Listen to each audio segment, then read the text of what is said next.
इस बीच अमेरिका में ट्रंप प्रशासन की तरफ से क्रिप्टो को बढ़ावा दिए जाने और सुप्रीम कोर्ट की तरफ से क्रिप्टो के रेगुलेशन पर सरकार पर दबाव बनाए जाने के बाद देश में भी क्रिप्टो करेंसी को लेकर के पॉलिसी की तैयारियां हो रही हैं। एक रिपोर्ट में कहा गया है कि जून के दौरान सरकार की तरफ से क्रिप्टो को लेकर के डिस्कशन पेपर जारी हो सकता है, जिसमें सभी भागीदारों की राय मांगी जा सकती है।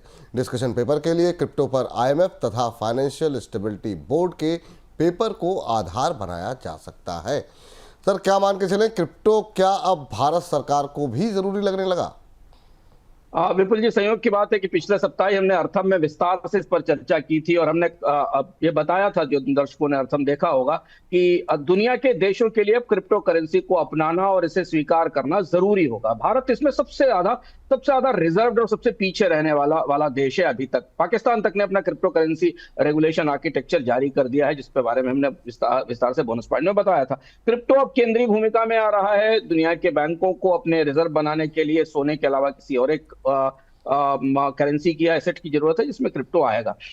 अब उसके तत्काल बाद देखिए, पिछले 10-12 दिन के ऐसे घटनाक्रम हुए हैं, जिन घटनाक्रम के बाद अब भारत में भी ये चर्चा शुरू हुई है कि भारत में एक चर्चा पत्र लाया जाएगा। 3-4 चीजें महत्वपूर्ण देखने वाली होंगी क्रिप्टो के एंथुजियास्ट के लिए, क्योंकि क्रिप्टो की वो दुनिया जो कोविड के दौरान थी और जो अब की दुनिया, इसमें काफी बड़ा बदलाव हुआ है। 3-4 बड़े बदलाव ये हुए हैं कि कई देशों ने अपने यहाँ कानून बना दिए हैं।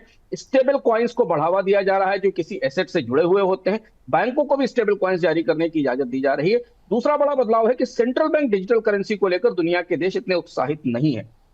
सेंट्रल बैंक डिजिटल करेंसी को वो बाहर रखना चाहते हैं, को नहीं लाना चाहते। कम से कम अमेरिका ने तो ये संकेत दिया है। बाकी दुनिया के देश भी अभी अपने सेंट्रल बैंक्स की करेंसी नहीं लाना चाहते हैं। और तीसरी बड़ी बात यह कि बिटकॉइन को मुख्य धारा में लाए जाने की कोशिश की जा रही है। इन 3 चीजों की रोशनी में भारत सरकार की तरफ से आने वाले इस प्रस्ताव का इंतजार रहेगा, क्योंकि भारत ने फिलहाल क्रिप्टो में को 30% टैक्स के दायरे में रखा है, जो कि एक तरह से सिन टैक्स है, जो वर्चुअल एसेट्स जो गैम्बलिंग पर जो टैक्स लगाया जाता है, वो टैक्स का स्ट्रक्चर रखा है। रिजर्व बैंक ने अभी तक क्रिप्टो पर कुछ नहीं कहा। रिजर्व बैंक का बेहद सख्त रहा है, बराबर इस पर सख्ती होती रही है और रिजर्व बैंक इसका विरोध करता रहा है। लेकिन बदलाव यहां से आया कि सुप्रीम कोर्ट ने 2 हफ्ते पहले अपने एक आदेश में सरकार से कहा था कि क्रिप्टो को प्रतिबंधित नहीं किया जा सकता, इसके लिए कानून बनाने की, रेगुलेशन की जरूरत है। तो इसलिए भारत में अब क्रिप्टो को लेकर कानून बनाने और रेगुलेशन की तैयारियां शुरू हो गई हैं और ये बड़ा बदलाव होगा।